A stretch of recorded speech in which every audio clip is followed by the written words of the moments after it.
राजधानी लखनऊ स्थित भारतीय विश्वविज्ञान अनुसंधान संस्थान एवं विज्ञान प्रसार ने संयुक्त रूप से 7 दिवसीय इंटरनेशनल वर्कशॉप का आयोजन किया।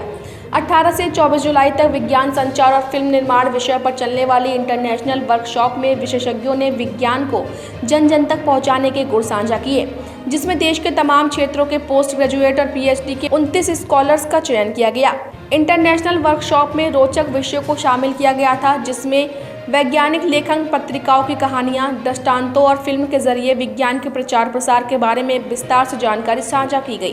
भारतीय विश्वविज्ञान अनुसंधान संस्थान के मुख्य वैज्ञानिक डॉक्टर बीपी शर्मा ने बताया कि विज्ञान संचार और फिल्म निर्माण अपने आप में एक अनोखी विधा है, जिसकी वर्तमान समय में बेहद ज़रूरत है, क्योंकि विज्ञान के प्रचार और प्रसार में इसकी अहम भूमिका है। विज्ञान को जन जन तक पहुंचाने के लिए ऑडियो वीडियो भी एक बेहतर माध्यम है। इसको लेकर ACRB और विज्ञान प्रसार ने मिलकर इस कार्यशाला का आयोजन किया, जिसमें अलग अलग परीक्षार्थियों ने हिस्सा लिया।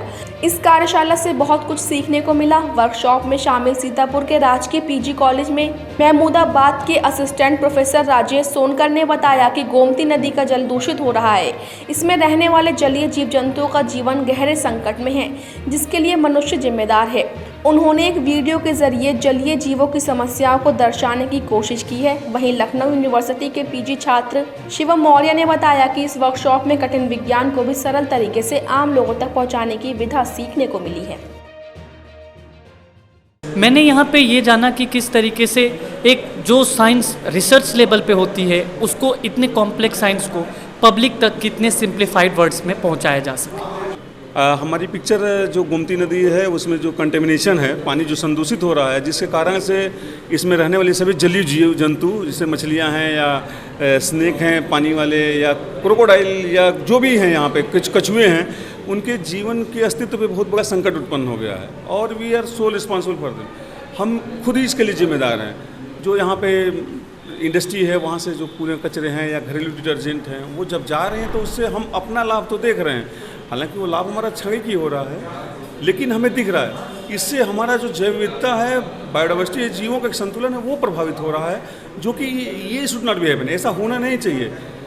अगर हम कहते हैं कि धर्म की बात करें तो कहते हैं जियो और जीने दो, तो हम अपने स्वार्थ में इस चीज़ को भूल जा रहे हैं कि वो भी एक ईश्वर की कृति है जो हमारा संतुलन बनाए हैं पृथ्वी पे। उनका अस्तित्व हम खुद खत्म करें, ऐसा नहीं होना चाहिए। वो खुद हमारे जीवन के लिए एक संकट उत्पन्न हो जाएगा।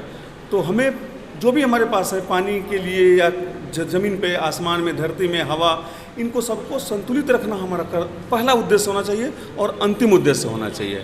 ये CSIR की एक प्रयोगशाला है और अभी 18 से 24 जुलाई हम लोगों ने विज्ञान प्रसार के साथ मिलके एक कार्यक्रम आयोजित किया, जिसका शीर्षक आप सभी देख रहे हैं, समझ रहे हैं, international workshop on science, communication and film making.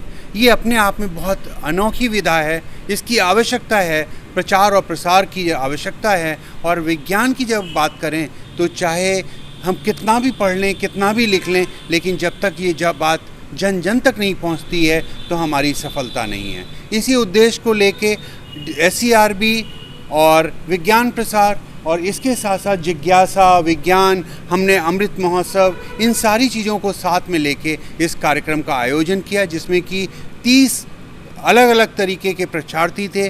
कुछ लखनऊ के थे, कुछ आसपास के थे, और हमारे जो एक्सपर्ट्स थे वो थ्रू आउट द कंट्री से हम लोगों ने चूज़ किए। जो हमारे कैंडिडेट्स थे, करीब 65 से 70 लोगों ने अप्लाई किया। उसके बाद अल्टीमेटली हमने 30 कैंडिडेट को चुना, और इन्हीं सारे कैंडिडेट्स ने, सारे प्रशिक्षार्थी ने इसकी बुरी बुरी तारीफ़ करी है। मैं ये कहूँगा कि उन लोगों को एक सीखने का मौका मिला, एक पानी के पास पहुंचकर तैरने का मौका मिला, और इसके साथ साथ उन्होंने विधाएं सीखी, क्या चीज़ है विज्ञान प्रचार और प्रसार, क्यों ये आवश्यक है, इसकी उपयोगिता कहाँ तक है, और इसको अगर हम documentary, film making, production, different critical जो छोटे छोटे पॉइंट्स हैं, एक माला का अगर हम उदाहरण लें तो उसमें छोटी छोटी कड़ी है, और हर कड़ी एक अपने आप में मजबूत कड़ी की आवश्यकता है, और इन सारे प्रशिक्षार्थी ने इसका बहुत उपयोग किया। मुझे आशा है इस तरीके के कार्यक्रम भविष्य में भी होंगे।